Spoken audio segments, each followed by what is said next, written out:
What's up, soldiers? Chris here, caribbeanpot.com. Always a pleasure having you guys here in the kitchen with me. What you're looking at there is traditional Caribbean stewed chicken with potato. Yes, we've done all kind of stew before, but we've never added potato to the mix. Stay tuned. You're gonna love this one, man. Just look at that gravy. Sexy for spite, boy. Oh, boy.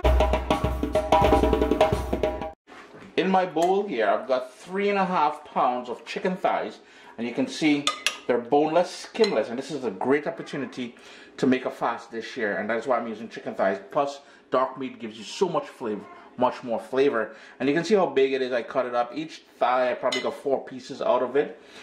If you want to use the bones, you can certainly do that. Totally up to you. And we're going to season and marinate as we've done before. And anytime we're doing this sort of brown stew or stew chicken Caribbean style, we got salt. And it may look like quite a bit of salt, but if you notice over here, I've got 5 potatoes, medium-sized potatoes, just over there, soaking in water, and I've already peeled them and cubed them up into quarters.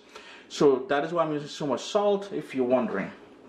Salt, black pepper, Caribbean green seasoning, and Caribbean green seasoning, if you're new to Caribbean food, it is a combination, a blend, a puree of all the herbs that we like using, along with garlic and pimento peppers, which are seasoning peppers. So in there we've got thyme, parsley, shadow benny, all kind of niceness in there. There is no ginger in there. Some people put ginger in there. I don't put ginger in my green seasoning because it's very versatile. I like using it in different things where ginger won't necessarily work. But today, you cannot do stewed chicken without ginger. And I got my nice organic ginger there, that Chinese stuff. Well, I keep away from that now, man. We're just going to grate in that ginger, skin and everything, don't fret. All of that going in there. That's going to give it that lovely Caribbean vibe. We've got here tomato, onion. And you've seen me do this before. We need a little Worcestershire in there. I just like that earthiness and flavor that brings to the game. We need some scotch bonnet pepper. Now, totally up to you. If you're not into the heat, I mean to say you can leave it out. If you can't get scotch bonnet pepper, you can use habanero pepper. And one of the things I like doing when I buy scotch bonnet peppers, or when I grow them, when I harvest, or when I bring them home, and I'm using the entire thing, I like to wash them, dry them. So when I'm ready to use them, boom, bam, straight. I don't have to worry about washing. It's already done. Now, if you're new to Caribbean cooking and cooking with scotch bonnet peppers and stuff like that, hot peppers, the seeds and the membrane around the seeds here, that's where most of the heat is going to be. So if you notice, while I want this to have a nice kick, and you can use how much you want. If you want to leave this out, you can certainly do that. I'm going to leave that out because that's where that fire is. I ain't trying to get belly walk tomorrow. And this is what we call a seasoning pepper or pimento pepper. I found this in the fridge. This is totally optional. No heat whatsoever. It's got a lovely flavor though. And all you would do now, give that a good mix and let that marinate for about an hour. Marinating for that couple hours is going to give you superb results. Notice I've already got my potato in water there. And the reason why the potato is in water is so it doesn't go discolored. Being I have everything ready and I'm hungry, I got to eat, so I'm not going to marinate this. We're going to jump into things right away. So you need a nice big heavy pot. Pull out your Dutchy pot or whatever that you like using, and let's get ready. I'm sure you've seen me do this before, but if you're new to the channel, tablespoon of olive oil. If you want to use vegetable oil, you can certainly use that. If you want to use coconut oil, you can use that. Everything's in your control. And a tablespoon and a half of golden brown sugar. By the way, nice big heavy pot here. And the reason why we're using potato today in this stew chicken is one of them dishes where if you're trying to stretch this dish for a lot more people, this is a great way to stretch it. Add potato to it. Hot oil, brown sugar, that's going to melt. It's going to go frothy. As soon as it becomes amber in color, that's when we're going to add the chicken, the seasoned chicken, to the pot, marinate and everything. And you're probably wondering, well, Chris, is this going to be a sweet? No, it's not going to be sweet. The steps that we're doing avoids it being sweet. We're caramelizing or giving it color. Thus, you will hear some people refer to this as brown stewed chicken. That's the browning part of it. The other thing I want to impress on you guys, now, I am one of those people who I strongly believe a recipe, you can own your own recipe. You can do things the way you like to do it, and I don't have a problem with it. However, when you're on a platform sharing the culture of a region or a country, you gotta try and stick to the recipe, or say this is my version. If you're going the traditional route, and where I'm going at with this, I've seen some people, they brown the sugar and then they add ketchup to the pot here. You all need to stop that. That is not traditional Caribbean stewed chicken. That is your version, and nothing wrong with that. I man can appreciate that, as I said, but that is not how Granny and Great Granny and everybody else did it. The other thing is, some people put soy sauce. Listen, stop. I really need to, boy, that has kept me so vexed. But anyhow, I still appreciating all your likes and dislikes. So go ahead, do your thing, but just don't tell people it's stew chicken, man. That is your version of stew chicken, all right? And it's very important that you stir the pot, because your stove will have hot spots. And you notice it's getting darker here first. That is a hot spot in my stove. I'm just moving that around. Notice how it went frothy. It's going amber, deep amber. If it goes black, stop. Shut it down, allow it to cool completely. Wash it and start over, or you will have a bitter, bitter tasting stew chicken. And I ain't trying to encourage that, alright? Here we go. It's going to get smoky, so turn that fan on, vent your kitchen, and that sound that you're hearing there, that is called schwa. That is pure goodness, ladies and gentlemen.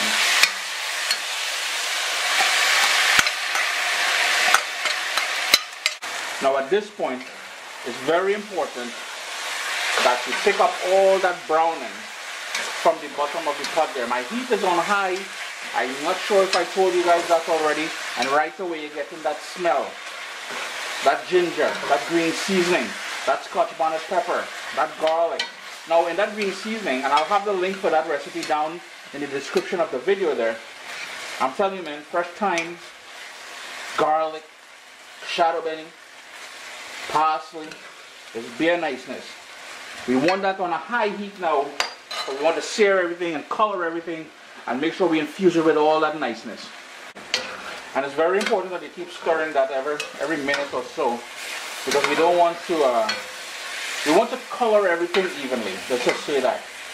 What I'm going to do here at this point is put the lid on there and let that go for about 3 minutes. Got real action happening in the pot here. Just look at that niceness here. Now typically, I would turn my heat down if it was like chicken with bones. I would turn my heat down and let that cook for about 5 minutes with the lid closed, rather than the 2 or 3 minutes that we just did there. Because we need that, if you have bones, it needs to cook a little bit longer. But this is boneless. This is chicken thighs. What we're doing now, heat's still on high. We're trying to burn off all that liquid to intensify the flavor and the color. That's when we're going to introduce the potato in there, along with 4 cups of water, which is in the same bowl where I marinated the chicken. As you notice, there's quite a bit of marinade left in there. We're trying to waste that. We want that to go in there. That's going to braise everything after. About 4 minutes on that high heat, you can notice the color has intensified. All that liquid has burnt off. And that is exactly where we want it to be. Now you notice all that lovely fond, F-O-N-D, on the bottom there, over here. That is pure flavor, so we're not trying to waste that. Here's where we're going to introduce the potato to the festivities.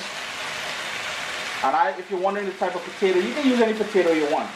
I man just so happen to like using Yukon Gold potatoes. Then we need that liquid into the pot here now. And what we're going to do is we're going to move around and we're going to scrape the bottom of the pot. All that color and niceness and fond and mild reaction that happened down there, we're picking up all of that to sort of deglaze the pot. Yeah, going fancy and all. You know, here's the thing. If ketchup is your thing, you really feel the need to put your ketchup, here's where you would put your ketchup. If you want a little soy sauce, here's where you'll put it.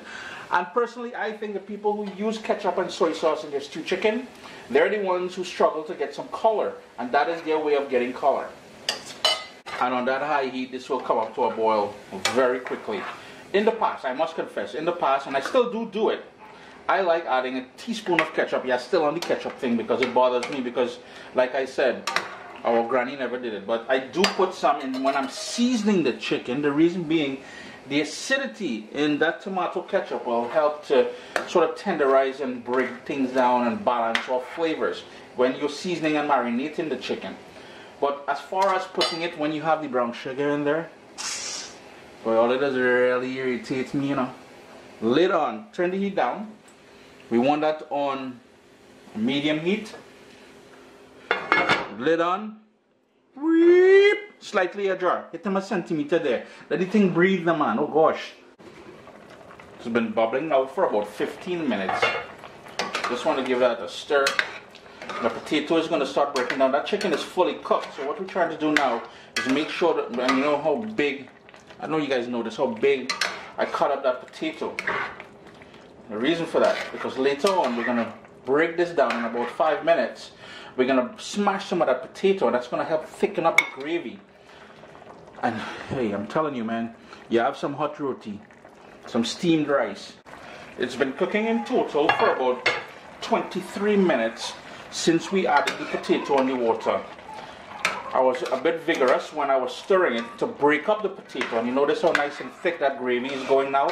Here's where you're going to do a couple things. Taste it for salt and adjust the consistency of the gravy to your own liking. It is a bit thin here, but the residual heat on this stove will allow that to thicken up considerably as the pot cools down. So I can shut off my heat here. Chris here, caribbeanpot.com. Always a pleasure having you guys here in the kitchen with me. As always, I like finishing off with a little bit of herbage there. That is just some parsley. That's just going to brighten everything up and, you know, just add that finishing touch to things. Always a pleasure having you guys here in the kitchen with me. And you notice what I was talking about, that gravy. I'm eating this with some sada roti. That is a flatbread if you don't want to know. Always a pleasure having you guys here in the kitchen with me. We spoke a little bit about traditional stewed chicken. We added that potato to make it go, you know, stretch for a bit for more people. Always a pleasure having you guys here in the kitchen with me. The lights cut off on me there, so like I ain't paying my tea and tech bill. But anyhow, give it a try now. What's up, soldiers? Don't forget to click subscribe. If you've already clicked subscribe, hit that bell notification thing. I want to all you missing out on the new videos, man. Come on, click.